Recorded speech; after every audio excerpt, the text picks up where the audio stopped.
বাপি এখানে আমার বাপের রুম মা পরিষ্কার করে ফেলেছে, পুরোটা ঘরটা মুছে ফেলছে, আর আমি পর্দা টর্দা ধুয়ে ফেলেছি।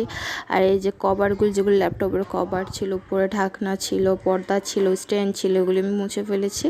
আর মা সমস্ত ঘরটা পরিষ্কার করেছে, বারান্দা পরিষ্কার করেছে। আর বাপি এগুলি কোনোরকম করে সে ধুয়ে এনে এখানে রাখে।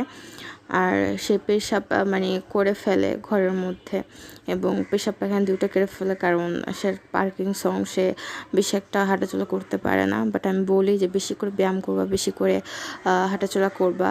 এটা পার্কিংসং রোগ কম বয়সে হয়ে থাকে, বেশি বয়সে হয়ে থাকে। বাট হাঁটাচলা বেশি যত করবেন এবং যত ব্যায়াম করবেন, যত কাজ করবেন, প্রত্যেকটা কাজই করবেন, আপনার যত কাজ আছে, তাহলে দেখবেন পার্কিনসন রোগটা অনেকটাই কমে যাবে।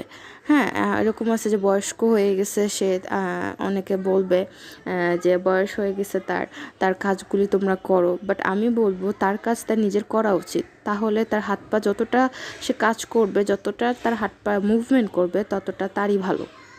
সো আমি আর মা মিলে পুরো ঘরটা পরিষ্কার করে ফেলেছি। মা ঘরটা সব মুছে স্নান টান করে ফল দিয়েছে। এই যে কুলা, আর এটা নতুন কেনা হয়েছে, বাজার নতুন কেনা হয়েছে, মানে সব আর কি ভুল হয়েছে, মানে আমার ভিডিও করতেছি, ভুল হবে না।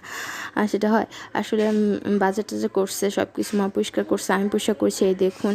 আর হলো যে এগুলি কাপড় দেখতেছি, এগুলো সব আমি ধুইছি। পরিষ্কার টরিষ্কার করার পরে মা স্নান টান করে পূজা সেরে প্রায় আর কি এইলো। আমটা হলো খুবই ভালো, বাট মেডিসিনযুক্ত।